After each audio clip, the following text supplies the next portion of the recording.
ഇന്ന് പകൽക്കാലം തിരഞ്ഞെടുക്കപ്പെട്ട ദൈവവചനത്തിലേക്ക് കടന്നു വരാം. യോഹന്നാൻ്റെ സുവിശേഷം 1-ാം അധ്യായത്തിൻ്റെ 6 മുതൽ 12 വരെയുള്ള വാക്യങ്ങളാണ് ഞാൻ തിരഞ്ഞെടുത്തിരിക്കുന്നത്. ഞാൻ അതിന് കൊടുത്തിരിക്കുന്ന തലക്കെട്ട് ഇപ്രകാരമാണ്: ദൈവത്താൽ അയക്കപ്പെട്ടവൻ. നമുക്കൊരു വാക്ക് പ്രാർത്ഥിക്കാം. പരിശുദ്ധനായ സ്വർഗീയ പിതാവേ, ഇന്ന് പകൽക്കാലം ദൈവത്തിൻ്റെ വചനം ഞങ്ങൾ ഏറ്റെടുക്കുകയും ഞങ്ങളുടെ ജീവിതത്തിൽ അത് പ്രാവർത്തികമാക്കി തീർക്കുവാൻ സ്വർഗത്തിലെ ദൈവത്തിൻ്റെ പരിശുദ്ധാത്മാവ് ഞങ്ങളെ സഹായിക്കുവാണ് പ്രാർത്ഥിക്കുന്നു. ഇന്ന് ഞങ്ങളിവിടെ കേൾക്കുന്ന എല്ലാ വചനവും ഞങ്ങളുടെ ജീവിതത്തിൽ അനുഗ്രഹമായി തീരുവാൻ അങ്ങ് ഞങ്ങളെ സഹായിച്ചാട്ടെ. നിൻ്റെ കരങ്ങളിലേക്ക് ഏൽപ്പിച്ച് പ്രാർത്ഥിക്കുന്നില്ല യേശുവിൻ നാമത്തിൽ തന്നെ, ആമേൻ. കർത്താവായ യേശു ക്രിസ്തുവിൻ്റെ ഈ ലോകത്തിലേക്കുള്ള വരവിന് മുമ്പായി സ്നാപക യോഹന്നാനെ ഈ ലോകത്തിലേക്ക് അയച്ചു. കർത്താവിൻ്റെ വരവിനെക്കുറിച്ച് ഇസ്രായേൽ മക്കളെ അറിയിക്കുക എന്നുള്ളതായിരുന്നു അദ്ദേഹത്തിൻ്റെ ഏറ്റവും വലിയ ദൗത്യം. അതിനെക്കുറിച്ചാണ് യോഹന്നാൻ സുവിശേഷകൻ ഇവിടെ പരാമർശിച്ചിരിക്കുന്നത്. ആ വാക്യങ്ങൾ പ്രകാരം പോകുന്നു. ഞാൻ വായിക്കാൻ ആഗ്രഹിക്കുന്ന 6-ാം വാക്യം പ്രകാരം പറയും: ദൈവം അയച്ചിട്ട് ഒരു മനുഷ്യൻ വന്നു, അവന് യോഹന്നാൻ എന്ന് പേർ. അവൻ ശാശ്വതനായി താൻ മുഖാന്തരം എല്ലാവരും വിശ്വസിക്കേണ്ടതിന് വെളിച്ചത്തെക്കുറിച്ച് സാക്ഷ്യം പറയുവാൻ തന്നെ വന്നു. അവൻ വെളിച്ചമായിരുന്നില്ല, വെളിച്ചത്തിന് സാക്ഷ്യം പറയേണ്ടതിനത്രേ. ഏതു മനുഷ്യനെയും പ്രകാശിപ്പിക്കുന്ന സത്യവെളിച്ചം ലോകത്തിലേക്ക് വന്നുകൊണ്ടിരുന്നു. 2 കാര്യങ്ങളാണ് ഇവിടെ പറഞ്ഞിരിക്കുന്നത്. ഒന്ന്, വഴി ഒരുക്കുവാൻ വന്നവൻ സ്നാപക യോഹന്നാൻ. 2, ലോകത്തിൻ്റെ വെളിച്ചമായവൻ കർത്താവായ യേശു ക്രിസ്തു. പല വിഷയങ്ങളിൽ നിന്ന് സംസാരിക്കുവാനായിട്ട് ആഗ്രഹിക്കുന്നു. ഒന്നാമതായി, സാക്ഷ്യത്തിനായി വന്ന യോഹന്നാനെ കുറിച്ച് ചില കാര്യങ്ങൾ പറയുവാനായിട്ട് ആഗ്രഹിക്കുന്നു. പ്രിയപ്പെട്ടവരെ, കർത്താവായ യേശു ക്രിസ്തുവിൻ്റെ വരവിനെക്കുറിച്ച് ദൈവത്താൽ അയക്കപ്പെട്ട ഒരു മനുഷ്യനെന്ന് ദൈവത്തിൻ്റെ വചനത്തിൽ എഴുതി വച്ചിരിക്കുന്നു സ്നാപക യോഹന്നാൻ. തൻ്റെ ജീവിതത്തിൽ ദൈവത്തോടുള്ള പ്രതിപത്തി, വിശുദ്ധ ജീവിതം നയിച്ച് ദൈവത്തെ പ്രസാദിപ്പിച്ച ഒരു മനുഷ്യനായിരുന്നു സ്നാപക യോഹന്നാൻ എന്ന് ദൈവത്തിൻ്റെ വചനത്തിൽ പറയുന്നു. അവൻ ദൈവത്താൽ അയക്കപ്പെട്ടവനെന്ന് ദൈവത്തിൻ്റെ വചനത്തിൽ പരാമർശിച്ചിരിക്കുന്നപ്പോൾ നമ്മൾ മനസ്സിലാക്കേണ്ടത്, നമ്മളെ ദൈവം ചില ഉത്തരവാദിത്വങ്ങൾ ഏൽപ്പിച്ച് അയക്കുമ്പോൾ നമ്മളെ ദൈവത്താൽ അയക്കപ്പെടുന്നുവോ എന്നുള്ള ഒരു ഓർമ്മ, ഒരു ചിന്ത എപ്പോഴും നമ്മുടെ ഹൃദയത്തിലുള്ളത് ഏറ്റവും നല്ലതാണ്. സാക്ഷ്യമില്ലാത്തവരുടെ സമൂഹത്തിലേക്കാണ് ഇവൻ ഒരു സാക്ഷ്യവുമായി ചെല്ലുന്നത് നമ്മൾ മനസ്സിലാക്കണം. പ്രിയപ്പെട്ടവരെ, അന്ധകാരം നിറഞ്ഞ ഒരു സമൂഹത്തിലേക്കാണ് ദൈവത്തെ ആരാധിക്കുന്നവരെന്ന് പറയുന്നെങ്കിലും, ദൈവത്തിൻ്റെ മക്കളെന്ന് പേരുണ്ടെങ്കിലും, ഇസ്രായേൽ മക്കളുടെ നടുവിൽ ഏറ്റവും കൂടുതൽ ഇരുട്ടിലേക്ക് നയിക്കപ്പെട്ട ഒരു സമൂഹത്തിലേക്കാണ് ഈ സ്നാപക യോഹന്നാൻ കടന്നു വരുന്നത്. നമ്മുടെ നടുവിൽ നിന്ന് ശുശ്രൂഷ ഉണ്ടെന്ന് പോലും ഓർമ്മയുള്ളവരല്ല നമ്മുടെ കൂട്ടത്തിലുള്ളവർ. ശുശ്രൂഷകരെന്ന് നമ്മൾ മനസ്സിലാക്കി മുന്നോട്ട് ബഹുമാനം കൊടുത്ത് പോകുന്നവർ പോലും പലപ്പോഴും അതിൻ്റെതായ രീതിയിൽ പെരുമാറുന്നില്ല. പ്രിയപ്പെട്ടവരെ, ഇന്ന് പകൽക്കാലം നമ്മൾ ഏത് സാക്ഷ്യത്തോടു കൂടിയാണ് ദൈവസന്നിധിയിലായിരിക്കുന്നത് എന്നൊന്ന് ചിന്തിക്കുന്നത് വളരെ ഉചിതമായിരിക്കും. നമ്മുടെ ശുശ്രൂഷ എന്തെന്ന് നമ്മൾ എപ്പോഴും മനസ്സിലാക്കിയിരിക്കുന്നത് വളരെ നല്ലത്. നമ്മൾ ഒരിക്കലും ആ ശുശ്രൂഷയിൽ നിന്ന് മാറിപ്പോകുവാൻ, കർത്താവ് ഏൽപ്പിച്ച ദൗത്യത്തിൽ നിന്ന് മാറി നമ്മുടെ ഇഷ്ടത്തിന് പല കാര്യങ്ങളും ചെയ്യുവാനായി നമ്മൾ തയ്യാറാകുമ്പോൾ നമ്മളെ അയച്ചവൻ്റെ ദൗത്യം നമ്മൾ മറന്നുപോകും. പ്രിയപ്പെട്ടവരെ, അതിലേക്ക് നമ്മളെ ഒരിക്കലും നയിക്കപ്പെടത്തില്ല. പിശാചിനാലല്ല നമ്മൾ നയിക്കപ്പെടുന്നത്. എന്നെ അയച്ചവൻ്റെ ദൗത്യം ചെയ്യുന്നതാണ് എൻ്റെ ഏറ്റവും വലിയ ആഹാരമെന്ന് കർത്താവ് പറഞ്ഞത് കഴിഞ്ഞ ആഴ്ച നമ്മൾ ശ്രദ്ധിച്ചല്ലോ. പ്രിയപ്പെട്ടവരെ, ഇന്ന് പകൽക്കാലം ഒരു സൈനികനെ അദ്ദേഹത്തിൻ്റെ ആ മേലുദ്യോഗസ്ഥർ നൽകി പറഞ്ഞു വിടുന്ന ദൗത്യം ഏൽപ്പിച്ച് വിടുന്നത് പോലെയാണ് ദൈവം നമ്മുടെ മേൽ തന്നിരിക്കുന്ന ആ ദൗത്യം എന്ന് പറയുന്നത്.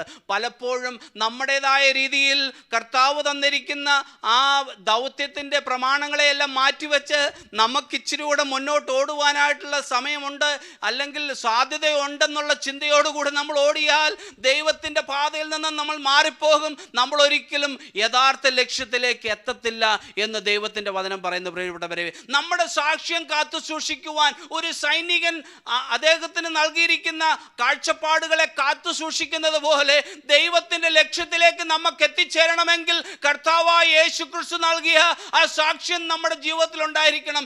സമൂഹത്തിലും ജീവിതത്തിലും കുടുംബത്തിലുമെല്ലാം സാക്ഷ്യമില്ലാത്തവർക്ക് ഒരിക്കലും മുന്നോട്ട് നീങ്ങുവാനായിട്ട് കഴിയത്തില്ല.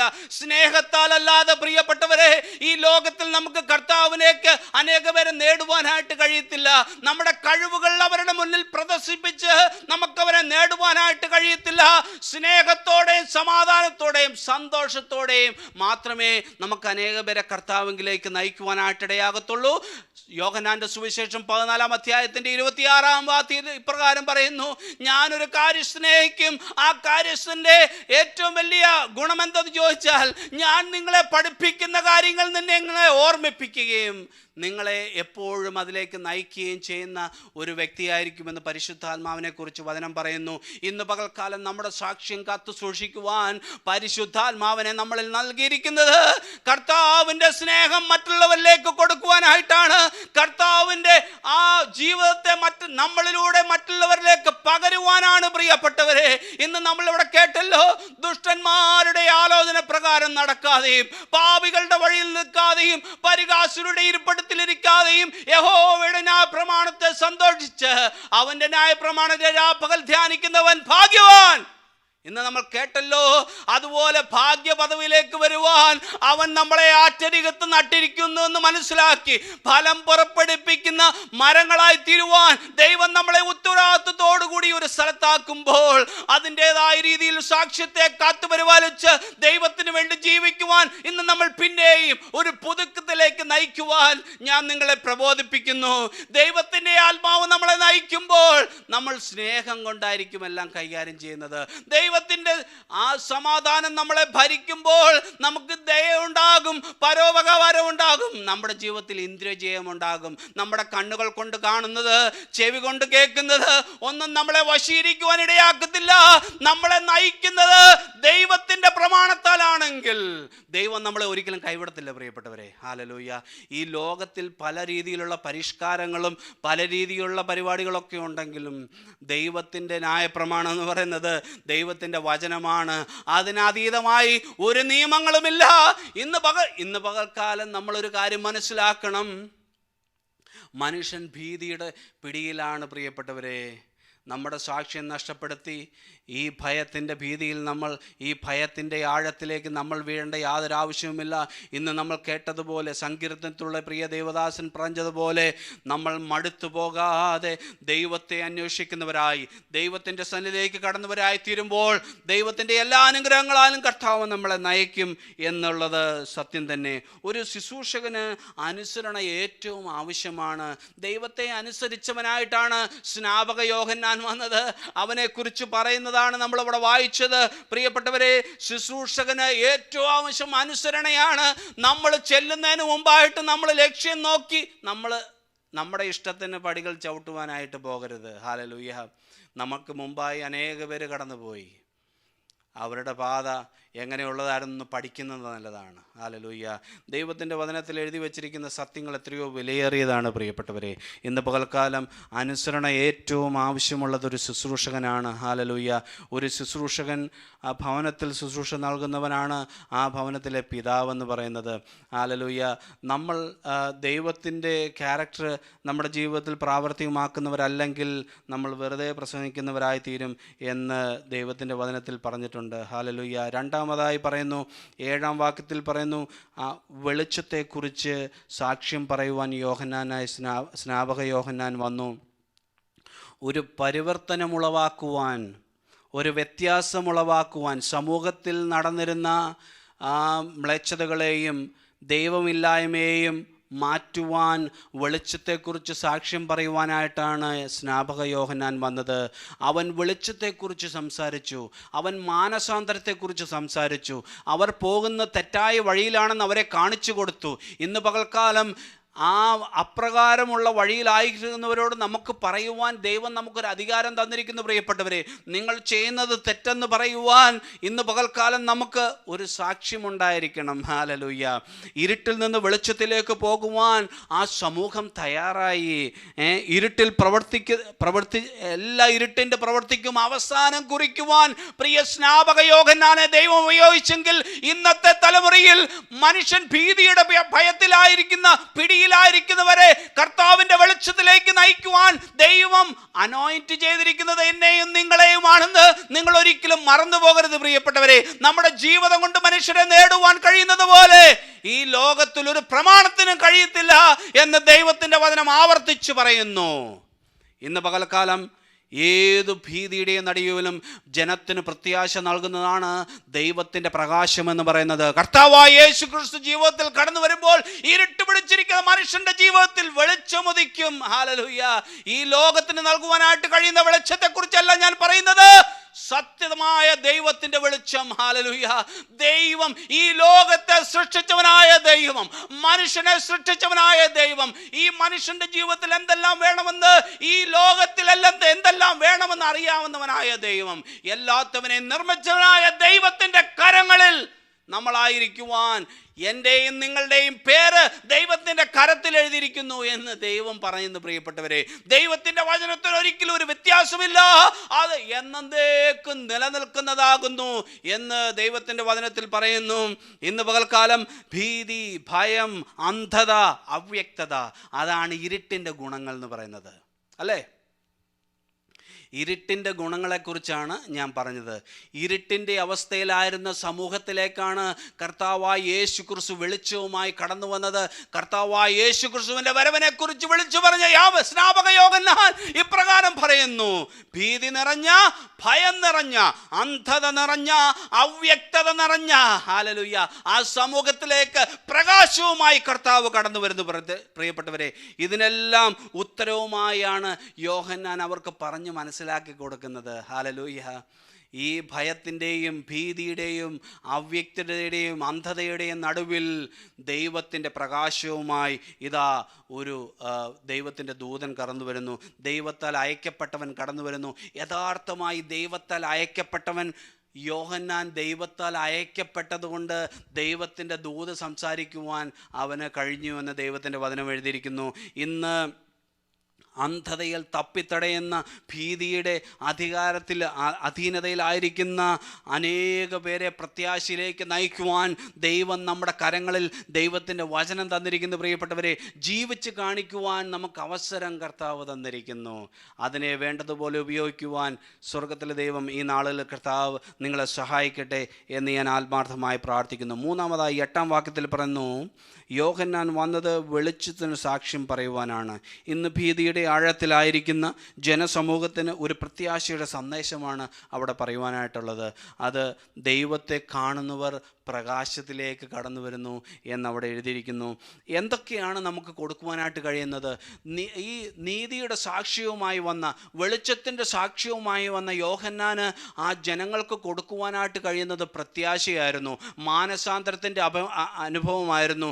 അവർ ചെയ്യുന്നതെല്ലാം തെറ്റായ രീതിയിലാണെന്ന്, എല്ലാ ചെയ്തികളും നിർത്തി അവർ ദൈവത്തിലേക്ക് തിരിയണമെന്ന്, ഒരു മാനസാന്തരത്തിൻ്റെ അവസ്ഥയിലേക്ക് തിരിയണമെന്ന് യോഹന്നാൻ സ്നാപകൻ അവരോട് പറഞ്ഞു. ഹല്ലേലൂയ.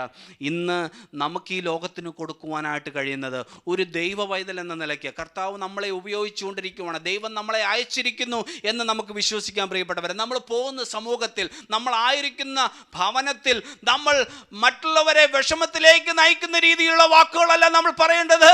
അവരെ കർത്താവിലേക്ക്, ആ വെളിച്ചത്തിലേക്ക് നയിക്കേണ്ട രീതികളെ കുറിച്ചാണ് നമ്മൾ പറഞ്ഞു മനസ്സിലാക്കി കൊടുക്കേണ്ടത്. നിത്യജീവന്റെ സാക്ഷ്യം യോഹന്നാന്റെ മാനസാന്തരത്തിൽ ഉണ്ടായിരുന്നു. നിത്യജീവന്റെ സാക്ഷ്യമുണ്ടായിരുന്നു. ഹല്ലേലൂയ. സൗഖ്യത്തിൻ്റെ സാക്ഷ്യമുണ്ടായിരുന്നു. ഇന്ന് കർത്താവ് നമുക്ക് തന്നിരിക്കുന്നത് സമാധാനത്തിൻ്റെ സാക്ഷ്യമാണ് നമുക്ക് തന്നിരിക്കുന്നത്. അധികാരത്തിൽ നിന്ന്, അന്ധകാരത്തിൽ നിന്ന് അത്ഭുത പ്രകാശത്തിലേക്ക് കർത്താവ് നയിച്ച ആ വലിയ സാക്ഷ്യമാണ് പ്രിയപ്പെട്ടവരെ നമുക്ക് കർത്താവ് തന്നിരിക്കുന്നത് അത് മറ്റുള്ളവർക്ക് കൊടുക്കുവാനായി നമുക്കൊരു ഹൃദയമുണ്ടായിരിക്കണമെന്ന് ദൈവം ആഗ്രഹിക്കുന്നു. പുതിയ തുടക്കങ്ങളുടെ സാക്ഷ്യം. പ്രിയപ്പെട്ടവരെ, പഴയതെല്ലാം കഴിഞ്ഞുപോയി എന്ന് കൊരിന്തി ലേഖനം 5-ാം അധ്യായത്തിൻ്റെ 17-ാം വാക്യത്തിൽ പറഞ്ഞു. 2 കൊരിന്തി 5:17 ഇപ്രകാരം പറഞ്ഞു, ഒരുവൻ ക്രിസ്തുവിലായാൽ അവൻ പുതിയ സൃഷ്ടി, പഴയതെല്ലാം കഴിഞ്ഞുപോയി, ഇതാ അതെല്ലാം പുതുതായി തീർന്നിരിക്കുന്നു എന്ന് ദൈവത്തിൻ്റെ വചനം പറയുന്നു. അത്ഭുതങ്ങളുടെ സാക്ഷ്യം തന്നെ അത്രേ നമ്മുടെ ജീവിതം എന്ന് പറയുന്നത്. കർത്താവായ യേശു ക്രിസ്തുവിനെ ഒരിക്കലായി സ്വീകരിക്കുവാൻ, എൻ്റെ സ്വന്തം രക്ഷിതാവായി സ്വീകരിക്കുവാൻ ദൈവം മാനവജാതിക്ക് തന്ന ഏറ്റവും വലിയ അവസരമാണ്. ലോകത്തിലെ ഏറ്റവും വലിയ അത്ഭുതമായി ഞാൻ കാണുന്നത് പ്രിയപ്പെട്ടവരെ, ഒരു മനുഷ്യൻ്റെ മനസ്സിനെ മാറ്റുവാൻ കഴിയുന്ന പരിശുദ്ധാത്മാവിൻ്റെ ശക്തിയെയാണ് ലോകത്തിലെ ഏറ്റവും വലിയ അത്ഭുതമായി ഞാൻ കാണുന്നത്. ഹല്ലേലൂയ.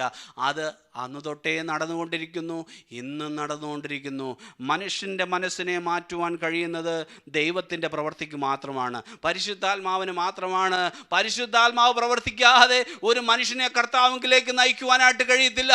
ഒരു മനുഷ്യനെ കർത്താവിലേക്ക് നയിക്കുന്നത് നമ്മൾ സുവിശേഷം പറയുമ്പോൾ അവൻ്റെ ഹൃദയത്തിൽ ദൈവത്തിൻ്റെ പ്രവൃത്തി ഉണ്ടാകുന്നു, പരിശുദ്ധാത്മാവ് പ്രവർത്തിക്കുന്നു. അല്ലാതെ നമ്മളത് പറഞ്ഞു കൊടുക്കുന്നതിൻ്റെ മിടുക്കിലല്ല ഒരു വ്യക്തി കർത്താവിലേക്ക് തിരിയുന്നത്. ഇത്രമാത്രം അഭിഷേകം നമ്മളിൽ കർത്താവ് തന്നിട്ട് നമ്മളിതെല്ലാം മൂടി വെച്ച് ഞാൻ തന്നെ അനുഭവിച്ചുകൊണ്ടിരിക്കുന്ന അവസ്ഥയല്ല പ്രിയപ്പെട്ടവരെ. 10 പേരോട് സംസാരിക്കുമ്പോൾ കർത്താവിൻ്റെ സ്നേഹത്തെക്കുറിച്ച് പറയുവാനായിട്ട് നമ്മൾ സമയമെടുക്കുന്നുണ്ടോ? എന്നെ എവിടുന്നാണ് കർത്താവ് കൊണ്ടുവന്നതെന്ന് ഒന്ന് ഓർത്തിരിക്കുന്നത് എപ്പോഴും നല്ലതാണ് പ്രിയപ്പെട്ടവരെ. കഴിഞ്ഞ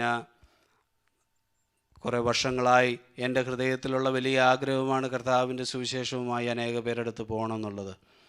ആ ആഗ്രഹം കൊണ്ട് മാത്രം ഇരിക്കുമല്ല, ഞാനതിനു വേണ്ടി പ്രയത്നിക്കുകയും ചെയ്തുകൊണ്ടിരിക്കുന്നു. പ്രിയപ്പെട്ടവരെ, നമ്മൾ ചെയ്യുന്നൊന്നും ഈ ലോകത്തിൻ്റെ മുന്നിൽ കാണിക്കണമെന്നല്ല ഞാൻ പറയുന്നത്. എന്നാൽ നമ്മൾ ജീവിതത്തിൽ സാക്ഷ്യമുള്ളവരായി തീരണം. ഈ സാക്ഷ്യമുണ്ടെങ്കിലേ ദൈവത്താൽ അയക്കപ്പെട്ടവൻ്റെ ജീവിതത്തിൽ സാക്ഷ്യമുണ്ടാവും. എന്താണ് ഏറ്റവും വലിയ സാക്ഷ്യം? നമ്മൾ വലിയ ഡിഗ്രി എടുത്തുനിന്ന് പബ്ലിക്കിൽ പറഞ്ഞ് മസിൽ പിടിച്ച് കാണിക്കുന്നതല്ല ദൈവത്തിൻ്റെ സാക്ഷ്യം. ദൈവത്തിൻ്റെ സാക്ഷ്യമെന്ന് പറഞ്ഞാൽ ഒരു യോഗ്യതയുമില്ലായിരുന്നു എന്നെ ഇവിടെ വരെ കൊണ്ടുവന്ന സ്വർഗത്തിലെ ദൈവത്തിൻ്റെ അത്ഭുത പ്രവൃത്തിയെക്കുറിച്ച് വർണ്ണിക്കുന്നതാണ് യഥാർത്ഥ സാക്ഷ്യം. എന്നെ അന്ധകാരത്തിൽ നിന്ന് അത്ഭുത പ്രകാശത്തിലേക്ക് എന്നെ കൊണ്ടുവന്ന ദൈവിക പ്രവൃത്തിയെക്കുറിച്ച് വർണ്ണിക്കുന്നതാണ് ഏറ്റവും വലിയ സാക്ഷ്യമെന്ന് പറയുന്നത്. നമ്മൾ എല്ലാ രീതിയിലും മനുഷ്യനെ പ്രസാദിപ്പിക്കുന്നവരായി തീരരുത് പ്രിയപ്പെട്ടവരെ. നമ്മൾ ദൈവത്തെ പ്രസാദിപ്പിക്കുന്നവരായി തീരണം. കാരണം ദൈവം ഒരു പ്രതീക്ഷയോടുകൂടിയാണ് നമ്മളെ കർത്താവിലേക്ക് നയിക്കപ്പെട്ടത്. കർത്താവ് ആ വെളിച്ചത്തെക്കുറിച്ചുള്ള സാക്ഷ്യം നൽകിയാണ് നമ്മളെ കർത്താവിലേക്ക് നയിക്കപ്പെട്ടതെങ്കിൽ അത് മറ്റുള്ളവരോട് പറയുവാൻ നമ്മൾ എപ്പോഴും കടമയുള്ളവരാണ്. അതൊരിക്കലും മറന്നു പോകരുത് എന്ന് ഞാൻ പിന്നെയും ഓർപ്പിക്കുന്നു. മൂന്നാമതായി അതിൻ്റെ 9-ാം വാക്യം ഇപ്രകാരം പറയുന്നു. 9-ാം വാക്യത്തിൽ പറയുന്നു, ക്രിസ്തുവിൻ്റെ വരവ് പ്രതീക്ഷകൾ ഉളവാക്കുന്നതായിരുന്നു. സമൂഹം ഒരു അന്ധതയുടെ പിടിയിലായിരുന്നുവെങ്കിലും ജീവിത മൂല്യങ്ങളെല്ലാം നഷ്ടപ്പെട്ടവരായി ഒരു പ്രതീക്ഷയുമില്ലാത്ത ഒരവസ്ഥയിലായിരുന്ന ജനം, അവർ കേൾക്കുന്നത് കർത്താവായ യേശു ക്രിസ്തു കടന്നു വരുമ്പോൾ ജീവൻ നൽകും എന്ന്, ജീവൻ്റെ ഉറവിടമാണെന്ന് കർത്താവ് പഠിപ്പിച്ചു. അവർക്ക് സമൃദ്ധി ഉണ്ടാകുവാനും സമൃദ്ധിയായ ജീവനുണ്ടാകുവാനും കർത്താവ് കടന്നു വന്നു. യോഹന്നാന്റെ സുവിശേഷം 10-ാം അധ്യായത്തിൻ്റെ 10-ാം വാക്യത്തിൽ പറയുന്നു, അവർക്ക് ജീവനുണ്ടാകുവാനും സമൃദ്ധിയായ ജീവനുണ്ടാകുവാനും അവൻ വന്നു.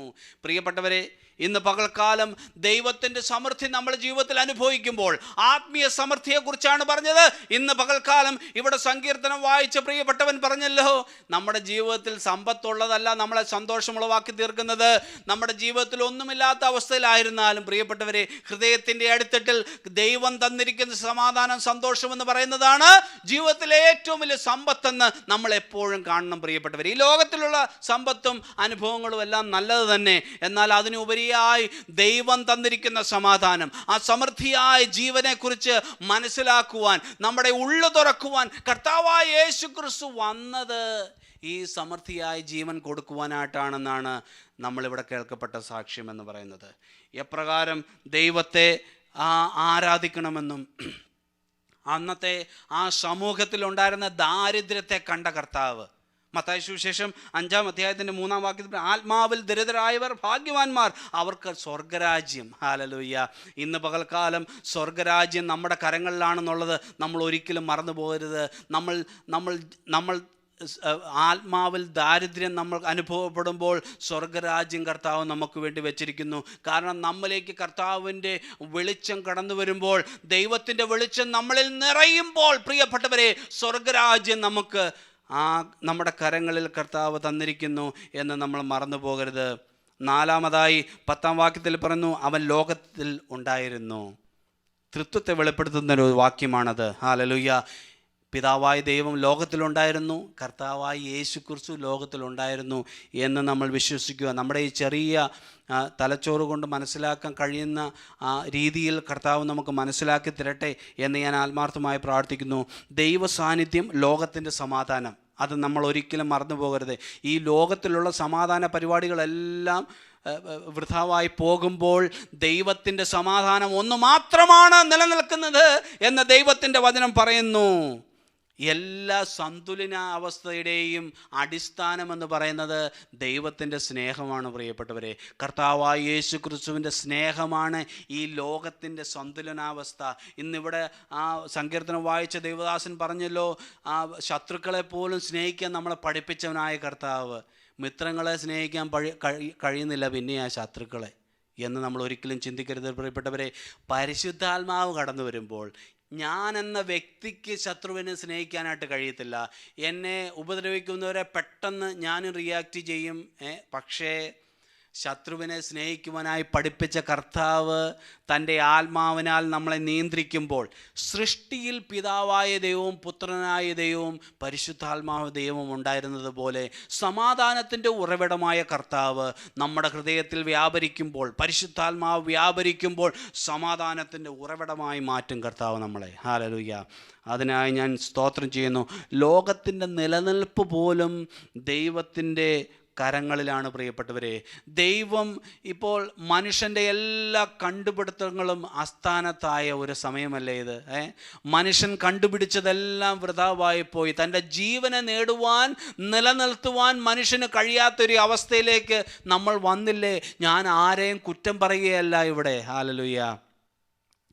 ആരുടെ കുഴപ്പമാണെന്നോ അല്ലെങ്കിൽ ഇന്ന ആൾക്കാരുടെ കുഴപ്പമാണെന്നോ പറയാനല്ല ഞാനിവിടെ നിൽക്കുന്നത്. ഇന്ന് ഞാനിവിടെ നിൽക്കുന്നത് എന്താണെന്ന് ചോദിച്ചാൽ, എൻ്റെ ദൈവത്താൽ അസാധ്യമായി ഒന്നുമില്ല എന്ന് നിങ്ങളോട് പറഞ്ഞുറപ്പിക്കുവാനായിട്ടാണ് പ്രിയപ്പെട്ടവരെ ഞാൻ പിന്നെയും സമയമെടുക്കുന്നത്. നാളെ എന്ത് സംഭവിക്കും എന്ന് നമുക്കറിയത്തില്ല. എന്നാൽ ഇന്നലെ അഗാപ്പെ ചർച്ചിലുള്ള സഹോദരനുമായി സംസാരിച്ചപ്പോൾ അദ്ദേഹം എന്നോട് പറഞ്ഞൊരു കാര്യം എന്നെ വളരെ സന്തോഷിപ്പിച്ചു പ്രിയപ്പെട്ടവരെ. കാരണം അദ്ദേഹം പറഞ്ഞ ഇപ്രകാരമാണ്, പാസ്റ്ററെ, എനിക്ക് ആദ്യമൊക്കെ ഒരു അല്പം ഭയമുണ്ടായിരുന്നു, എന്നാൽ ഇപ്പോൾ ഒരു പേടിയുമില്ല. ദൈവം അറിയാതെ നമ്മുടെ ജീവിതത്തിൽ ഒന്നും സംഭവിക്കത്തില്ല. ജീവൻ്റെ പുസ്തകത്തിൽ നമ്മുടെ പേരുണ്ട് എന്നുള്ളത് മാത്രമാണ് നമ്മുടെ സന്തോഷമെന്ന്. ഇതിൽ പരം ഒരു പാസ്റ്ററിന് എന്താണ് പ്രിയപ്പെട്ടവരെ കേൾക്കേണ്ടത്? ഇത്രമാത്രം ആത്മീയമായി ചൈതന്യമുള്ള ഒരു സഹോദരൻ നമ്മുടെ കൂടെ ഉള്ളത് കാണുന്നത് തന്നെ ഒരു സന്തോഷമാണ്. പ്രിയപ്പെട്ടവരെ, ദൈവത്താൽ നയിക്കപ്പെടുമ്പോൾ ദൈവത്തിൻ്റെ സാക്ഷ്യമുള്ളവർ അവർ ദൈവത്തെ എപ്പോഴും പുകഴ്ത്തിക്കൊണ്ടിരിക്കും. ദൈവത്തിൻ്റെ പ്രവൃത്തികളെ കുറിച്ച് മാത്രം പറയുവാനായിട്ടാണ് അവരുടെ വാക്കുകൾ ഉപയോഗിക്കുന്നത്. പിശാച് ചെയ്ത പ്രവൃത്തികളെ കുറിച്ച്, പിശാച് നശിപ്പിച്ചവരെ എണ്ണത്തെക്കുറിച്ച് പറയുവാനായിട്ടല്ല നമ്മുടെ വാ തുറക്കേണ്ടത്.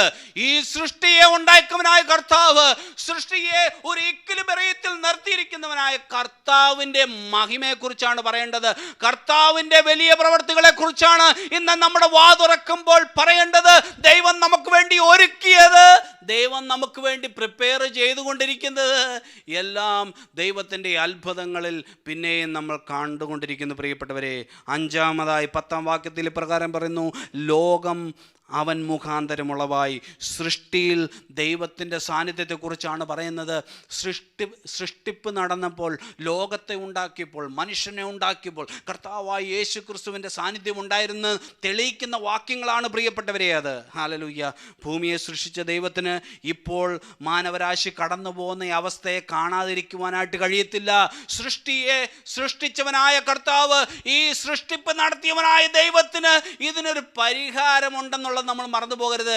ഏത് വിഷയത്തിനും കർത്താവിൽ പരിഹാരമുണ്ട് പ്രിയപ്പെട്ടവരെ. അതാണ് ദൈവത്തിൻ്റെ ദാസൻ പറയുന്നത്. പത്രോസിൻ്റെ ലേഖനം 5-ാം അധ്യായത്തിൻ്റെ 7-ാം ഭാഗത്തിൽ പറയുന്നത്, അവൻ നിങ്ങൾക്കായി കരുതുന്നാകിയാൽ നിങ്ങളുടെ സകല ചിന്താകുലവും അവൻ്റെ മേലിട്ടുകൊള്ളുക എന്നുള്ളത്. നമ്മൾ പ്രാർത്ഥിക്കുമ്പോൾ നമ്മൾ കൂടുതലും മിടുക്കരാകുവാനായിട്ട് ശ്രമിക്കരുത്.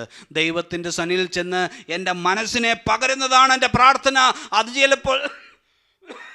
അത് ചിലപ്പോൾ കരച്ചിലായിട്ട് വരും, അത് ചിലപ്പോൾ വിങ്ങലുകളായിട്ട് വരും. നമ്മളൊന്നും പറഞ്ഞില്ലെങ്കിലും നമ്മുടെ ഹൃദയത്തെ ആരായുവാനായിട്ട് കഴിയുന്നവനായ കർത്താവ് അത് മനസ്സിലാക്കും. പരിശുദ്ധാത്മാവ് നമുക്ക് നൽകുന്ന ജൽപ്പനങ്ങൾ പലപ്പോൾ ദൈവത്തിൻ്റെ സന്നിധിയിൽ അവൻ്റെ സ്തുതികളായി മാറും പ്രിയപ്പെട്ടവരെ. നമുക്ക് സംസാരിക്കുവാനായിട്ട് കഴിയാത്ത സമയത്ത് കർത്താവിൻ്റെ ആത്മാവ് നമുക്ക് വേണ്ടി വാദിക്കുന്നുവെന്ന് ദൈവത്തിൻ്റെ വചനം എഴുതിയിരിക്കുന്നുവെങ്കിൽ, ഇന്ന് പകൽക്കാലം നമ്മുടെ പ്രാർത്ഥനയുടെ കഴിവ് കണ്ടല്ല ദൈവം നമുക്ക് വേണ്ടി പ്രവർത്തിക്കുന്നത്. നമ്മുടെ പ്രസംഗത്തിൻ്റെ പോയിന്റുകൾ കണ്ടല്ല ദൈവം പ്രവർത്തിക്കുന്നത്. വിവരമുള്ള മനുഷ്യർ പലപ്പോഴും മൂടന്മാരായി മാറുന്ന എവിടെയാണെന്ന് അറിയാവോ? എനിക്കെല്ലാം അറിയാം, എന്നെ കഴിഞ്ഞിട്ടേ മറ്റുള്ളവരുള്ളൂ എന്നുള്ളൊരു ചിന്ത വരുമ്പോഴാണ് മനുഷ്യൻ്റെ മുന്നിൽ തന്നെ മൂഢനായി മാറുന്നത്. ദൈവത്തിൻ്റെ മുന്നിൽ അയ്യോ ഞാനൊന്നുമില്ല കർത്താവേ, ഈ എളിയവൻ്റെ നാവോടുകൂടി ഇരിക്കണമേ എന്നുള്ള പ്രാർത്ഥനയോടുകൂടിയാണ് പ്രസംഗിക്കാൻ കയറുന്നതെങ്കിൽ ദൈവത്തിൻ്റെ ആത്മാവ് ആ വ്യക്തി സംസാരിക്കുമ്പോൾ അനേക പേരോട് കർത്താവ് സംസാരിക്കുവാനായിട്ട് ഇടയാകും. അത് ദൈവത്തിൻ്റെ നീതി. ഹല്ലേലൂയ.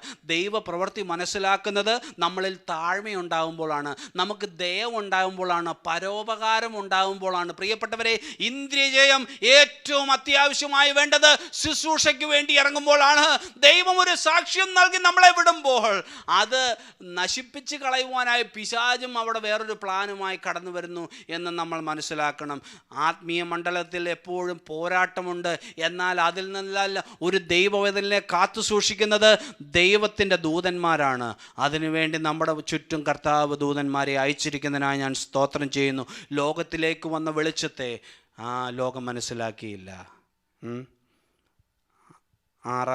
ആറാം പോയിന്റ് ഇപ്രകാരമാണ്: ലോകം അവനെ അറിഞ്ഞില്ല, ഇന്നും അറിയുന്നില്ല. നമ്മൾ കർത്താവിനെ അറിഞ്ഞെന്ന് പറയുന്ന വ്യക്തികൾ പോലും പരിശുദ്ധാത്മാവിൻ്റെ ഹിതപ്രകാരമല്ല നമ്മൾ മുന്നോട്ട് പോകുന്നത്. ദൈവത്തെ അറിഞ്ഞു എന്ന് പറയുകയും ദൈവത്തിൻ്റെ സ്വഭാവം നമ്മളില്ലാതെയും നമ്മൾ ജീവിക്കുമ്പോൾ നമ്മൾ ദൈവത്തെ വിഷമിപ്പിക്കുന്നതാണെന്ന് നമ്മൾ ഒരിക്കലും മറന്നു പോകരുത് പ്രിയപ്പെട്ടവരെ. ആത്മാവിൻ്റെ ഫലം ജീവിതത്തിൽ പ്രാവർത്തികമാക്കുവാൻ, പ്രവൃത്തി പദത്തിലേക്ക് കൊണ്ടുവരുവാൻ കഴിയാത്ത ഒരുവനും കർത്താവിൻ്റെ യഥാർത്ഥ ശിഷ്യനല്ല. നിങ്ങളൊന്നുകൂടെ കേൾക്കണമേ. ആത്മാവിൻ്റെ ഫലം ജീവിതത്തിൽ പ്രാവർത്തിക പദത്തിലേക്ക് കൊണ്ടുവരാൻ കഴിയാത്ത ഒരു വ്യക്തിയും കർത്താവിൻ്റെ ശിഷ്യനായിട്ടില്ല. ഇന്ന് നമ്മൾ കർത്താവിൻ്റെ ശിഷ്യന്മാരും ശിഷ്യകളുമെന്ന് പറയുന്നുവെങ്കിലും ആത്മാവിൻ്റെ ഫലം നമ്മളിലുണ്ടോ എന്ന് ഈ പകൽക്കാലം ഒന്ന് ശ്രദ്ധിക്കുന്നത് നല്ലതാണ്. ഗലാത്യ ലേഖനത്തിൽ പറഞ്ഞിരിക്കുന്ന ആത്മാവിൻ്റെ ഫലം പരിശുദ്ധാത്മാവിൻ്റെ സാന്നിധ്യമാണെന്ന് നമ്മൾ മനസ്സിലാക്കണം. സ്നേഹം, സന്തോഷം. സ്നേഹത്തെക്കുറിച്ച് ഇനി ഞാൻ പ്രത്യേകിച്ച് വല്ലതും പറയണോ പ്രിയപ്പെട്ടവർ? നമ്മുടെ ചർച്ചിൻ്റെ പേര് തന്നെ അഗാപ്പെ എന്നാണ്. ദൈവിക സ്നേഹത്തെക്കുറിച്ചാണ് നമ്മൾ പ്രസംഗിക്കുന്നത്, നമ്മൾ പ്രാവർത്തികമാക്കുന്നത്. കുടുംബത്തിലേക്ക് നോക്കൂ. കുടുംബത്തിലുള്ള ഇക്വിലിബ്രിയം, കുടുംബത്തിലുള്ള സമാധാനത്തെ നിലനിർത്തുന്നത് പരിശുദ്ധാത്മാവ് നമ്മളെ നയിക്കുന്നത് കൊണ്ടാണ്. ഈ ലോകത്തിന് കുടുംബജീവിതങ്ങളെക്കുറിച്ചുള്ള ആഴമേറിയ അർത്ഥം മനസ്സിലാക്കുവാനായിട്ട് കഴിയുന്നത്. ഒന്ന് കഴിഞ്ഞ് രണ്ടാമത്തേന് ഡിവോഴ്സ് എന്ന് പറഞ്ഞ് മുന്നോട്ട് പോകുന്നവർക്ക് ഇതിനെക്കുറിച്ച് യാതൊരു ഐഡിയയും കാണത്തില്ല. ദൈവിക സമാധാനം എന്ന് പറയുന്നത് ഒരു ദൈവത്താൽ നയിക്കപ്പെടുന്ന വ്യക്തികളാൽ നിയന്ത്രിക്കപ്പെടുന്നതാണ്. ആ വ്യക്തികളിലൂടെ പുറത്തു വരുന്നതാണ് ദൈവത്തിൻ്റെ സമാധാനം എന്ന് പറയുന്നത്, സ്നേഹം എന്ന് പറയുന്നത്. സന്തോഷം, എന്ത് കേട്ടാലും ദൈവത്തിൻ്റെ സന്നിധിയിലുള്ള സന്തോഷം, അതാണ് സമാധാനം എന്ന് പറയുന്നത്. സമാധാനം ഉണ്ടാക്കുവാനായിട്ടാണ് കർത്താവ് നമ്മളെ ഓരോ സ്ഥലങ്ങളിലായിരിക്കുന്നത്. നമ്മുടെ സംസാരം കാരണം സമാധാനം ഇല്ലാതാവുന്നുണ്ടെങ്കിൽ നമ്മൾ പരിശുദ്ധാത്മാവിനാൽ നിയന്ത്രിക്കപ്പെടുന്നവരല്ല എന്ന് നമ്മൾ മനസ്സിലാക്കണം പ്രിയപ്പെട്ടവരെ. ദീർഘക്ഷമ, എല്ലാം ക്ഷമിക്കുവാനായിട്ടുള്ള കർത്താവിൻ്റെ വലിയ കൃപ, ശത്രുക്കളെ പോലും സ്നേഹിക്കുവാനായിട്ടുള്ള കർത്താവിൻ്റെ വലിയ കാഴ്ചപ്പാട്, ദയ എന്ന് പറയുന്നത് ജീവിതത്തിലുണ്ടോ എന്ന് നമ്മൾ ചിന്തിക്കുന്നത് നല്ലതാണ്. മറ്റുള്ളവരോടുള്ള ദയ. ഹല്ലേലൂയ. സാഹചര്യങ്ങൾ മാറി വരാം, എന്നാൽ ആ സമയത്തെല്ലാം ദൈവത്തിൻ്റെ ദയ മറ്റുള്ളവരോട് കാണിക്കുവാൻ കർത്താവ് നമ്മളെ പിന്നെയും ഈ ലോകത്തിലാക്കിയിരിക്കുന്ന പ്രിയപ്പെട്ടവരെ. പരോപകാരം, അങ്ങനെ ഒരു വാക്കുപോലും നമ്മുടെ നടുവിലില്ല, അല്ലേ? ഉണ്ടായിരിക്കാം, എനിക്കറിയത്തില്ല. വളരെ ചുരുക്കമായിട്ടാണ് ഇന്ന് നമ്മുടെ നടുവിൽ കാണുന്നത്. വിശ്വസ്തത, ഏത് ബന്ധത്തിലും വിശ്വസ്തത കാത്തു സൂക്ഷിക്കുവാനായിട്ട് കഴിയത്തില്ലെങ്കിൽ നമ്മൾ ദൈവത്തിൻ്റെ ആത്മാവിനെ അനുസരിക്കുന്നില്ല. നമ്മൾ ദൈവത്തിൻ്റെ ആത്മാവിനാൽ അല്ല നയിക്കപ്പെടുന്നത്. വിശ്വസ്തത കാത്തു സൂക്ഷിക്കുവാൻ അത് പരിശുദ്ധാത്മാവ് തന്നിട്ട് മാത്രമേ അത് നടക്കത്തുള്ളൂ കേട്ടോ പ്രിയപ്പെട്ടവരെ. അതിനായി നമുക്ക് പിന്നെയും പ്രാർത്ഥിക്കാം. സൗമ്യത, ഇന്ദ്രിജയം, ഇതിലെല്ലാം ദൈവത്തിൻ്റെ നാമമഹത്വത്തിനായിട്ട്. ദൈവം കർത്താവായ യേശു ക്രിസ്തു ലോകത്തിലായിരുന്നപ്പോൾ അവൻ പഠിപ്പിച്ച കാര്യങ്ങൾ, ഇതിലെല്ലാം ദൈവത്തിൻ്റെ നാമമഹത്വത്തിനായിട്ട്. ദൈവം കർത്താവായ യേശു ക്രിസ്തു ലോകത്തിലായിരുന്നപ്പോൾ അവൻ പഠിപ്പിച്ച കാര്യങ്ങളെല്ലാം പിന്നെയും ഓർമ്മിപ്പിച്ചുകൊണ്ടിരിക്കുന്നു പരിശുദ്ധാത്മാവ്. 7-ാമത്തെ കാര്യം 12-ാം വാക്യത്തിലെ പ്രകാരം, നാം ദൈവമക്കളാകുവാൻ ഒരിക്കലായി കർത്താവ് നമുക്ക് അധികാരം തന്നു. 12-ാം വാക്യപ്രകാരം പറയുന്നു, അവനെ കൈക്കൊണ്ട് അവൻ്റെ നാമത്തിൽ വിശ്വസിക്കുന്ന ഏവർക്കും ദൈവമക്കളാകുവാൻ അവന് അധികാരം കൊടുത്തു. കർത്താവായ യേശു ക്രിസ്തു ലോകത്തിലായിരുന്നപ്പോൾ തൻ്റെ ശിഷ്യന്മാർക്ക് കൊടുത്ത അനേക അധികാരങ്ങളുണ്ട് പ്രിയപ്പെട്ടവരെ. അതിലൊരു അധികാരമാണ് ദൈവമക്കളാകുവാൻ കർത്താവ് നൽകിയ അധികാരം. നമ്മുടെ ജീവിതത്തിൽ നമ്മുടെ അധികാരം, കർത്താവ് നമ്മളെ മേൽ ഏൽപ്പിച്ചിരിക്കുന്ന ഈ അധികാരം മനസ്സിലാക്കുവാൻ, കർത്താവ് നമ്മളെ അന്ധകാരത്തിൽ നിന്ന് അത്ഭുത പ്രകാശത്തിലേക്ക് വിളിച്ചു എന്ന് മനസ്സിലാക്കുവാൻ, നമ്മളത് ഉപയോഗിക്കേണ്ട രീതിയിൽ ഉപയോഗിക്കുവാൻ ദൈവം ഈ നാളുകളിൽ കർത്താവ് നമ്മളെ സഹായിക്കട്ടെ എന്ന് ഞാൻ ആത്മാർത്ഥമായി പ്രാർത്ഥിക്കുന്നു. തൻ്റെ ശിഷ്യന്മാർക്ക് കർത്താവ് പല അധികാരങ്ങളും കൊടുത്തു. അതേ അധികാരം സഭയ്ക്കും കർത്താവ് നൽകിയിരിക്കുന്നു എന്ന് ദൈവത്തിൻ്റെ വചനം പറയുന്നു. മത്തായി സുവിശേഷം 10-ാം അധ്യായത്തിൻ്റെ 1-ാം വാക്യം, അനന്തരം അവൻ തൻ്റെ 12 ശിഷ്യന്മാർക്കും അടുക്കൽ വിളിച്ച് അശുദ്ധാത്മാക്കളെ പുറത്താക്കുവാൻ സകല ദീനവും വ്യാധിയും പൊറുപ്പിപ്പാനും അവർക്ക് അധികാരം കൊടുത്തു. മർക്കോസിൻ്റെ സുവിശേഷം 3-ാം അധ്യായത്തിൻ്റെ 15-ാം വാക്യം, ഭൂതങ്ങളെ പുറത്താക്കേണ്ടതിന് അധികാരം ഉണ്ടാകുവാനും 10 പേരെ നിയമിച്ചു. മർക്കോസ് സുവിശേഷം 6-ാം അധ്യായത്തിൻ്റെ 7-ാം വാക്യം, അനന്തരം അവൻ 10 പേരെ അടുക്ക വിളിച്ച് അവരെ ഈ 2-ആയി അയച്ചു തുടങ്ങി അവർക്ക് അശുദ്ധാക്കളുടെ മേൽ അധികാരം കൊടുത്തു. ലൂക്കോസ് സുവിശേഷം 9-ാം അധ്യായത്തിൻ്റെ 1-ാം വാക്യം, അവൻ 12 പേർക്ക് അടുക്കൽ വിളിച്ച് സകല ഭൂതങ്ങളെയും വ്യാധികളെയും സൗഖ്യമാക്കുവാനും അവർക്ക് ശക്തിയും അധികാരവും കൊടുത്തു. 10-ാം അധ്യായത്തിൻ്റെ 19-ാം വാക്യം, പാമ്പുകളെയും തേളുകളെയും ശത്രുവിൻ്റെ സകല ബലത്തെയും ചവിട്ടുവാൻ അവൻ ഞങ്ങൾക്ക് അധികാരം തന്നിരിക്കുന്നു, ഒന്നും ഞങ്ങൾക്കൊരിക്കലും ദോഷവും വരുത്തുകയില്ല. ദൈവത്തിൻ്റെ സന്നിധിയിൽ നമ്മൾ കടന്നു വരുമ്പോൾ കർത്താവ് തന്നിരിക്കുന്ന ഈ അധികാരങ്ങളെക്കുറിച്ചാണ് അവിടെ പറഞ്ഞിരിക്കുന്നത്. ഇന്ന് ദൈവം നമുക്ക് ആ ശ്രേഷ്ഠമേറിയ അധികാരം തന്നിരിക്കുന്നത് മക്കളായി തീരുവാനായിട്ടാണ്. അവനെ കൈക്കൊണ്ട് അവൻ്റെ നാമത്തിൽ വിശ്വസിക്കുന്നവർക്ക്. പ്രിയപ്പെട്ടവരെ, കർത്താവായ യേശു ക്രിസ്തു ഒരിക്കലായി നമ്മൾ ഹൃദയത്തിൽ വിശ്വസിച്ചു, നമ്മുടെ വായ കൊണ്ട് ഏറ്റു പറഞ്ഞപ്പോൾ നമ്മൾ ദൈവത്തിൻ്റെ മക്കളായി തീർന്നതുപോലെ ഇന്ന് പകൽക്കാലം കർത്താവ് നമ്മളെ ഒരു സാക്ഷ്യമായിട്ടാണ് വിട്ടിരിക്കുന്നത്. ദൈവം അയച്ചിട്ട് നമ്മൾ വന്നു എന്ന് നമ്മൾ പിന്നെയും വിശ്വസിക്കാം. ഈ അന്ധകാരത്തിൻ്റെയും ഭീതിയുടെയും നടുവിൽ ലോകത്തിന് കൊടുക്കുവാനായിട്ടുള്ള ഏറ്റവും വലിയ ആ സാക്ഷ്യമെന്ന് പറയുന്നത് മറ്റൊന്നുമല്ല, കർത്താവായ യേശു ക്രിസ്തു എന്ന വെളിച്ചത്തെക്കുറിച്ചാണ്. പ്രിയപ്പെട്ടവരെ, യാതൊരു പ്രതീക്ഷയും ഇല്ലാതിരിക്കുന്ന ഈ സാധാരണ മനുഷ്യരുടെ ഇടയിലേക്ക് ചെന്ന് അവരെ നമുക്ക് അധികാരത്തോടു കൂടി സൗഖ്യമാക്കാം, അവരെ കർത്താവിലേക്ക് നേടാം. അതാണ് ദൈവം നമുക്ക് തന്നിരിക്കുന്ന ഏറ്റവും വലിയ ദൗത്യമെന്ന് പറയുന്നത്. ദൈവം നമ്മളെ അറിയുന്നത് പോലെ ഈ ലോകത്തിൽ ആരും മനസ്സിലാക്കിയിട്ടില്ല. പ്രിയപ്പെട്ടവരെ, നമ്മളതെപ്പോഴും ഓർത്തിരിക്കണം.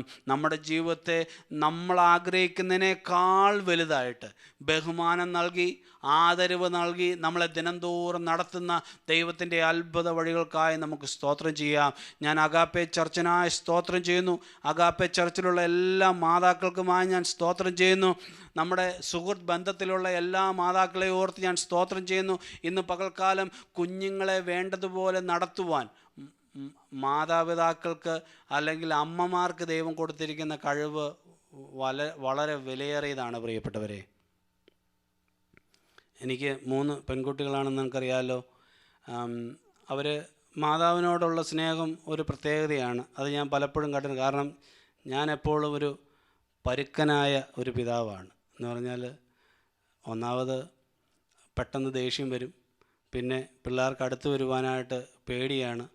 പക്ഷേ നമ്മൾ സൗഹൃദം കാണിക്കുമ്പോൾ, നമ്മൾ സ്നേഹത്തോടൊക്കെ ആയിരിക്കുമ്പോൾ അവർ നമ്മളോട് വന്ന് ഇടപെടുന്നതും സ്നേഹിക്കുന്നതൊക്കെ കാണുമ്പോൾ എനിക്ക് വളരെ സന്തോഷമുണ്ടാകും. അപ്പോൾ ഇന്നലെ ഞങ്ങൾ പ്രാർത്ഥനയ്ക്കായിട്ടിരിക്കുന്ന സമയത്ത് 3 കുഞ്ഞുങ്ങളും അവർ മാതാവിന് എന്തോ കൊടുക്കുവാനായിട്ട് പ്രിപ്പയർ ചെയ്തിട്ടുണ്ട്, എന്തോ ഒരു സർപ്രൈസ് ഗിഫ്റ്റ്. അപ്പോൾ ഒരു ചെറിയ വിഷമമുണ്ടായി. അപ്പോൾ ഗ്രേസ് എൻ്റെ അടുത്ത് വന്നിരുന്നു. എന്നിട്ട് എൻ്റെ ചെവി പറഞ്ഞു, I have a gift for you, your father's day. എന്ന് പറഞ്ഞാൽ അമ്മയ്ക്ക് മാത്രമല്ല, നിനക്കും എന്തോ കരുതിയിട്ടുണ്ടെന്ന് എൻ്റെ കുഞ്ഞ് വളരെ വാത്സല്യത്തോടെ എന്നോട് വന്ന് പറയാനിടയായി. ആ കുഞ്ഞിൻ്റെ ഹൃദയത്തിലെ സ്നേഹം ഞാൻ അന്നേരമല്ല, ഞാൻ മനസ്സിലാക്കിക്കൊണ്ടിരിക്കുന്നു. നമ്മുടെ എല്ലാ കുഞ്ഞുങ്ങൾക്കുമായി ഞാൻ സ്തോത്രം ചെയ്യുന്നു, എല്ലാ മാതാക്കൾക്കുമായി ഞാൻ സ്തോത്രം ചെയ്യുന്നു. പ്രിയപ്പെട്ടവരെ, ഒരു മാതാവിനെ എങ്ങനെ സ്നേഹിക്കുന്നുവോ അതുപോലാണ് നമ്മൾ ലോകത്തിലുള്ളവരെ കാണുന്നത്. ഞാൻ ഒരിക്കൽ എൻ്റെ മാതാവ് എന്നോട് പറഞ്ഞൊരു കാര്യം, പല മഹത് വചനങ്ങളും എൻ്റെ മാതാവ് എന്നോട് പറഞ്ഞു തന്നിട്ടുണ്ട്. എന്നാൽ അതിൽ ഓർത്തിരിക്കുന്ന ഒരു കാര്യം, എന്നെ എപ്പോഴും ചിന്തിപ്പിക്കുന്ന ഒരു കാര്യം ഇതാണ്. മറ്റൊന്നുമല്ല, എൻ്റെ മാതാവ് എന്നോട് പറയും, കുഞ്ഞെ, നിൻ്റെ വേദന നിനക്കും ദൈവത്തിനും എനിക്ക് മാത്രമേ മനസ്സിലാകത്തുള്ളൂ. അത് എന്നെ ഒരുപാട് എൻ്റെ കണ്ണ് തുറപ്പിക്കാനിടയായി. കാരണം എൻ്റെ വേദന എൻ്റെ മാതാവിന് മനസ്സിലാവും, കർത്താവിന് മനസ്സിലാവും. നമ്മുടെ ആ ബന്ധത്തിൻ്റെ ആഴത്തെക്കുറിച്ചാണ് എൻ്റെ മാതാവ് പറഞ്ഞു തന്നത്. ഇന്ന് പകൽക്കാലം നമ്മുടെ ജീവിതത്തിലുള്ള എല്ലാ വിഷമങ്ങളെയും മാറ്റുവാൻ ആ സ്വാന്തനിപ്പിക്കുന്ന ഒരു വാക്ക് മതി. എൻ്റെ വൈഫ് എൻ്റെ കുഞ്ഞുങ്ങളെ ടേക്ക് കെയർ ചെയ്യുന്നത് കാണുമ്പോൾ എനിക്ക് വളരെ സന്തോഷമുണ്ട്. കാരണം ഒരു ഗാഡ്ലി ലവ് എപ്പോഴും ആ ആനിയുടെ പരിചരണത്തിൽ, ആ ഇടപെടുന്നതിൽ ഞാൻ കാണും. കുഞ്ഞുങ്ങളോട് അവരെ ആ സൗമ്യതയോടുകൂടി അവരുടെ വിഷമങ്ങളെ കേൾക്കുകയും അതൊക്കെ വളരെ ഇമ്പാക്റ്റ് ചെലുത്തുന്നതാണ്. പ്രിയപ്പെട്ടവരെ, നമ്മുടെ ജീവിതത്തിൽ എപ്പോഴും നമ്മൾ മറ്റുള്ളവരോട് ഇടപെടുമ്പോൾ പരിശുദ്ധാത്മാവ് നമ്മുടെ ജീവിതത്തിലുണ്ടോ ഇല്ലയോ നമ്മളെപ്പോഴും ശ്രദ്ധിക്കണം. നമ്മുടെ ഡീലിങ്സിൽ എപ്പോഴും കർത്താവിനെ ഉയർത്തി കാണിക്കുന്നതായിരിക്കട്ടെ എന്ന് ഞാൻ ആത്മാർത്ഥമായി പ്രാർത്ഥിക്കുന്നു. ഇന്ന് ഈ വചനങ്ങളാൽ കർത്താവ് നമ്മളെ സഹായിക്കട്ടെ എന്ന് ആത്മാർത്ഥമായി പ്രാർത്ഥിക്കുന്നു. നമുക്ക് കണ്ണുകളെ അടയ്ക്കാം, പ്രാർത്ഥനാ വിഷയങ്ങൾ ഓർത്ത് പ്രാർത്ഥിക്കാം. പരിശുദ്ധനായ സ്വർഗീയ പിതാവേ, ഇന്ന് പകൽക്കാലം കർത്താവിൻ്റെ സന്നിധിയിൽ ആരാധിക്കാൻ കടന്നു വരുവാൻ, വചനത്തിൽ ശ്രവിക്കുവാനും ആരാധിക്കുവാനും ഒക്കെ ഞങ്ങളെ സഹായിച്ചല്ലോ. ദൈവത്തിൻ്റെ വിശ്വസ്തത പിന്നെയും വർണ്ണിക്കുവാൻ, ദൈവത്തിൻ്റെ അത്ഭുത വഴികളെക്കുറിച്ച് ചിന്തിക്കുവാൻ ദൈവം ഞങ്ങളുടെ ഹൃദയങ്ങളെ തുറന്നതിനായി സ്തോത്രം ചെയ്യുന്നു. അങ്ങ് ഞങ്ങളെ അധികാരപ്പെടുത്തി ഒരു സാക്ഷ്യത്തോടുകൂടി, ഒരു വലിയ ദൗത്യത്തോടുകൂടി ഈ ലോകത്തിലേക്ക് വിട്ടിരിക്കുന്നു എന്ന് ഞങ്ങൾ വിശ്വസിക്കുന്നു. കർത്താവേ, അഗാപ്പെ ചർച്ചിൻ്റെ എല്ലാ പ്രവർത്തനങ്ങളെയും ഓർത്ത് പ്രാർത്ഥിക്കുന്നു. അഗാപ്പെ ചർച്ചിൻ്റെ എല്ലാ ലീഡർഷിപ്പിനുമായി ഞാൻ സ്തോത്രം ചെയ്യുന്നു. ഇന്ന് പകൽക്കാലം ദൈവത്തിൻ്റെ എല്ലാ കരുതലിനായി ഞങ്ങൾ സ്തോത്രം ചെയ്യുന്നു. ഞങ്ങളുടെ കർത്താവേ, ഞങ്ങളുടെ പോക്കിലും വരവിലും എല്ലാം ദൈവത്തിൻ്റെ സാന്നിധ്യം ഉണ്ടായിരുന്നതിനായി സ്തോത്രം ചെയ്യുന്നു. അഗാപ്പെ ചർച്ചിലെ എല്ലാ മാതാക്കളെയും ഞങ്ങൾ ഏൽപ്പിച്ച് പ്രാർത്ഥിക്കുന്നു. അവരെ പിതാവിൻ്റെയും പുത്രൻ്റെയും പരിശുദ്ധാത്മാവിൻ്റെ നാമത്തിൽ അനുഗ്രഹിച്ച് പ്രാർത്ഥിക്കുന്നു. കർത്താവേ, അവർ സാക്ഷ്യമുള്ളവരായതുകൊണ്ട് ഞങ്ങളുടെ സമൂഹത്തിലെ കുഞ്ഞുങ്ങളെല്ലാം ദൈവത്തെ അറിയുവാനായിട്ടിടയായി. നിൻ്റെ കരങ്ങളിലേക്ക് അവരെ പിന്നെയും സമർപ്പിച്ച് പ്രാർത്ഥിക്കുന്നു. ഇന്ന് പകൽക്കാലം ഞങ്ങൾ കേൾക്കപ്പെട്ട നല്ല വചനങ്ങൾക്കായി സ്തോത്രം ചെയ്യുന്നു. കർത്താവേ, ശാരീരികമായി സുഖമില്ലാത്തവരെ അനുഗ്രഹിച്ച് പ്രാർത്ഥിക്കുന്നു. പ്രിയ ജോർജ് അങ്കിളിനെ ഓർത്ത് ഞങ്ങൾ പ്രാർത്ഥിക്കുന്നു. കർത്താവേ, ദൈവത്തിൻ്റെ സൗഖ്യത്താൽ കർത്താവ് ദൈവാസനെ പിന്നെയും നിറച്ചാട്ടെ. സുമാരങ്ങളെ ഓർത്ത് പ്രാർത്ഥിക്കുന്നു, നീ സഹായിക്കുമാണ് പ്രാർത്ഥിക്കുന്നു. സാമുവൽ ഡാനിയലിനെ ഓർത്ത് പ്രാർത്ഥിക്കുന്നു, ദൈവത്തിൻ്റെ സാന്നിധ്യത്തിൽ അദ്ദേഹത്തെ നിറച്ചാട്ടെ. കർത്താവേ, കാലിൻ്റെ വേദനയെല്ലാം മാറ്റി നീ പരിപൂർണ്ണ സൗഖ്യത്താൽ അദ്ദേഹത്തെ നിറയ്ക്കുമാണോ പ്രാർത്ഥിക്കുന്നു. കർത്താവേ, ആവശ്യത്തിലായിരിക്കുന്നവരെല്ലാം ഓർത്ത് പ്രാർത്ഥിക്കുന്നു. ഞങ്ങളുടെ നടുവിൽ കർത്താവേ, ദൈവം ചെയ്യുന്ന എല്ലാ അത്ഭുതങ്ങൾക്കുമായി ഞങ്ങൾ സ്തോത്രം ചെയ്യുന്നു. കർത്താവേ, തുടർന്ന് ഇവിടെ നടക്കുന്ന എല്ലാ ശുശ്രൂഷകളുടെ മേലും എൻ്റെ സ്വർഗ്ഗത്തിൽ ദൈവത്തിൻ്റെ കൃപയുണ്ടായിരിക്കണമെന്ന് പ്രാർത്ഥിക്കുന്നു. കർത്താവേ, ഇന്നിവിടെ കർത്താവെ പാടുവാനായി കടന്നു വന്ന എല്ലാവരെയും ഓർത്ത് ഞാൻ സ്തോത്രം ചെയ്യുന്നു. അവരെ പിന്നെയും അനുഗ്രഹിച്ച് പ്രാർത്ഥിക്കുന്നു. കർത്താവെ, ശുശ്രൂഷകളുടെ മേലെല്ലാം ദൈവിക സാന്നിധ്യം അനുഭവിക്കുവാൻ നിങ്ങളെ സഹായിച്ചതിനായി സ്തോത്രം ചെയ്യുന്നു. കർത്താവെ, ദൈവത്തിൻ്റെ വചനം ശ്രവിക്കുവാൻ നീ ഞങ്ങളെ കർത്താവെ ഒരു സാക്ഷ്യം നൽകി അയച്ചിരിക്കുന്നതിനായി ഞങ്ങൾ സ്തോത്രം ചെയ്യുന്നു. കർത്താവെ, ദൈവത്തിൻ്റെ എല്ലാ വിശ്വസ്തതയ്ക്കുമായി ഞങ്ങൾ സ്തോത്രം ചെയ്യുന്നു. എത്ര സ്തുതിച്ചാലും മതിയായത്ത നന്മകളാൽ നീ ഞങ്ങളെ നിറച്ചിരിക്കുന്നതിനായി സ്തോത്രം ചെയ്യുന്നു. ഇന്ന് ഞങ്ങൾ കേട്ടതുപോലെ ദുഷ്ടന്മാരെ ആലോചന പ്രകാരം നടക്കുവാനായിട്ടല്ല ദൈവം ഞങ്ങളെ ആക്കിയിരിക്കുന്നത്. അങ്ങയുടെ ന്യായപ്രമാണത്തിൽ സന്തോഷിച്ച് അവൻ്റെ ന്യായപ്രമാണത്തിൽ രാപ്പകൽ ധ്യാനിക്കുന്നവൻ ഭാഗ്യവാൻ എന്ന് ദൈവത്തിൻ്റെ വചനത്തിൽ എഴുതിയിരിക്കുന്നു. ഇന്ന് പകൽക്കാലം ഞങ്ങൾ പിന്നെയും ഷൈജുവിനെയും തങ്കച്ചാനെയും കുടുംബമായിട്ട് ഓർത്ത് പ്രാർത്ഥിക്കുന്ന കർത്താവേ, അവരെത്രയും പെട്ടെന്ന് കടന്നു വരുവാൻ അവർക്ക് വഴികളെയും വാതിലുകളെയും തുറക്കുമാണ് പ്രാർത്ഥിക്കുന്ന കർത്താവേ. ദൈവത്തിന് അസാധ്യമായി ഒന്നുമില്ലല്ലോ. ദൈവത്തിൽ ഞങ്ങൾ പിന്നെയും വിശ്വസിക്കുന്ന കർത്താവേ. നിൻ്റെ വാക്കുകൾ ആഴമേറിയ വാക്കുകളാകിയാൽ സ്തോത്രം ചെയ്യുന്ന കർത്താവേ.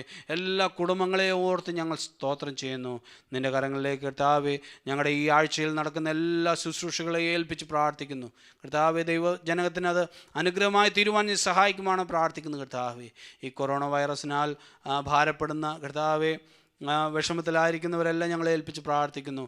ഞങ്ങളുടെ കർത്താവേ, വളരെ പരിചയത്തിലുള്ള ഒരു കുടുംബത്തിലും കർത്താവേ ഈ കൊറോണ നിമിഷം കാരണം ഒരു മരണമുണ്ടായല്ലോ കർത്താവേ. ആ കുടുംബത്തെ ഏൽപ്പിച്ച് പ്രാർത്ഥിക്കുന്നു. എൻ്റെ സ്വർഗത്തിലെ ദൈവത്തിൻ്റെ സമാധാനത്താൽ ഈ കുടുംബങ്ങളെല്ലാം നീ സമാധാനത്താൽ നിറയ്ക്കുമാണോ പ്രാർത്ഥിക്കുന്നു കർത്താവേ. സ്വർഗീയ സമാധാനം എന്ന് പറയുന്നത് കർത്താവായ യേശു ക്രിസ്തു നൽകുന്നതാണ്. അത് പിന്നെയും മനസ്സിലാക്കി മുന്നോട്ട് ജീവിക്കുവാൻ ഞങ്ങളെ ഓരോരുത്തരെയും സഹായിക്കുമാണോ പ്രാർത്ഥിക്കുന്നു കർത്താവ്. ഈ പൽക്കാലം ഞങ്ങളുടെ പ്രാർത്ഥന കേട്ടതിനായി സ്തോത്രം ചെയ്യുന്ന കർത്താവ് യേശുവിൻ നാമത്തിൽ തന്നെ ആമേൻ. കർത്താവ് നമുക്ക് അത്ഭുതം ചെയ്തിരിക്കുന്നതിനായി സ്തോത്രം ചെയ്യാം. സ്തോത്രം സ്തോത്രം സ്തോത്രം സ്തോത്രം സ്തോത്രം. നമ്മുടെ കർത്താവായ യേശു ക്രിസ്തുവിൻ്റെ കൃപയും പിതാവായ ദൈവത്തിൻ്റെ സ്നേഹം നമ്മളെ ആശ്വസിപ്പിച്ച് വഴിയെടുത്തുന്ന പരിശുദ്ധാത്മാവിൻ്റെ സഹവാസവും കൂട്ടായ്മയും നാം പ്രാർത്ഥിച്ച എല്ലാ വിഷയങ്ങളോടും ഇന്നു മുതൽ എന്നേക്കും ഉണ്ടായിരിക്കുമാറാകട്ടെ. ആമേൻ. കർത്താവ് നമ്മുടെ പ്രാർത്ഥന കേട്ടതിനായി സ്തോത്രം ചെയ്യാം. ഹല്ലേലൂയ ഹല്ലേലൂയ ഹല്ലേലൂയ. ആമേൻ. കർത്താവായ യേശുവേ വരണമേ. ആമേൻ. കർത്താവ് നിങ്ങളെല്ലാം അനുഗ്രഹിക്കട്ടെ. അടുത്തത് നമ്മുടെ 11 മണിയാകുമ്പോൾ നമ്മുടെ ഇംഗ്ലീഷ് സർവീസുണ്ട്. അതിലും നിങ്ങൾ പങ്കെടുക്കണമെന്ന് പിന്നെയും ഓർപ്പിക്കുന്നു. കർത്താവ് നമ്മളെല്ലാവരും ഒരുമിച്ച് അനുഗ്രഹിക്കുമാറാകട്ടെ. ആമേൻ.